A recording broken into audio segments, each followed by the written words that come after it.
கொலை, சேலத்திலே கழக பகுதி செயலாளர் படுகொலை, அதற்கு பிறகு பிஎஸ்பி மாநில கட்சியினுடைய தலைவர் திரு ஆம்ஸ்ட்ராங் அவர்கள் படுகொலை.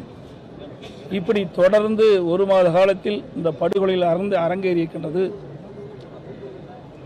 இன்றைக்கு தமிழகத்தில் சட்ட ஒழுங்கு அடியோடு சீர்கெட்டு விட்டது. இன்றைக்கு அரசியல் கட்சி தலைவர்களுக்கும் பாதுகாப்பில்லை, பொதுமக்களுக்கும் பாதுகாப்பில்லை, பெண்களுக்கும் பாதுகாப்பில்லை. ஆகவே இந்த அரசு உண்மை குற்றவாளிகளை கண்டறிந்து சட்டத்தின் முன் நிறுத்தி அவர்களுக்கு கடும் தண்டனையை பெற்றுத்தர வேண்டும். இன்றைய தினம் பொதுமக்களும் மறைந்த திரு ஆம்ஸ்ட்ராங் அவருடைய குடும்பத்தினரும் பிஎஸ்பி கட்சியினுடைய நிர்வாகிகள் தொண்டர்களும் இந்த படுகொலையில் பல பேர் ஈடுபட்டிருப்பதாக சந்தேகிக்கின்றார்கள். இப்பொழுது கைது செய்யப்பட்டு குற்றவாளியாக காண்பிக்கின்றவர்கள் உண்மை குற்றவாளி இல்லை என்று அவர்கள் எண்ணுகின்றார்கள். ஆகவே இந்த அரசு உண்மை குற்றவாளிகளை கண்டறிந்து அவருடைய சந்தேகங்களை போக்குவது இந்த அரசுடைய கடமை. இந்த வழக்கு சிபிஐ விசாரணைக்கு வேணும்னு சொல்லி பல கோரிக்கைகள் வருது.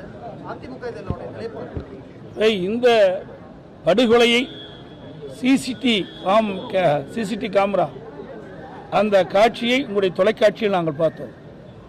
அது பார்க்கின்ற பொழுது இந்த அரசு எடுத்த நடவடிக்கைக்கும் அதில் பார்க்கின்ற காட்சிக்கும் வேறுபட்டிருக்கின்றன. ஆகவே அந்த குடும்பத்தை சார்ந்தவர்களும் பிஎஸ்பி கட்சியுடைய நிர்வாகிகள் தொண்டர்கள் சந்தேகிப்பது சரிதான் எனப்படுகிறது.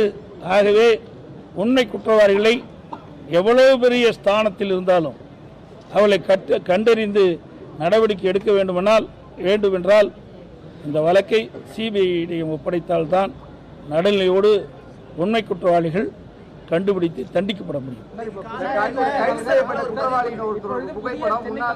அமைச்சர் ஆவடி நாசரோடு இருக்கிற மாதிரி புகைப்படங்கள் வெளியிடப்படுது. இதெல்லாம் நீங்க திரும்ப திரும்ப யாரா இருந்தாலும் தண்டிக்கப்படணும்னு சொல்ல வரீங்களா? எப்படி அப்படின்னு கிடையாது. இப்போ காவல்துறை விசாரணை வளையத்தில் பல பேர்த்த சேர்த்திருக்கிறாங்க. இன்றைக்கு அவர் குடும்பத்தைச் சேர்ந்தவர்களும் படுகொலை செய்யப்பட்ட திரு ஆம்ஸ்ட்ராங் குடும்பத்தைச் சேர்ந்தவர்களும் பிஎஸ்பி கட்சியுடைய நிர்வாகிகளும் சந்தேகிக்கப்படுவது அவருக்கு எந்த இடத்திலும் யாருடையும் பிரச்சனை இல்லை என்ற ஒரு சூழ்நிலையை தெரிவிக்கிறார்கள்.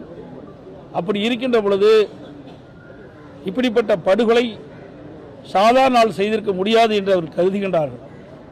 ஆகவேதான் அவருடைய சந்தேகத்தை போக்கின்ற விதமாக இந்த வழக்கு நடுநிலையோடு நடைபெற வேண்டுமென்றால் இந்த வழக்கை சிபிஐயிடம் ஒப்படைக்கப்பட்டால்தான் உண்மை குற்றவாளிகள் கண்டுபிடிக்க முடியும். அதை இந்த அரசு செயல்படுத்த வேண்டும் என்று கேட்டுக்கொள்கிறேன்.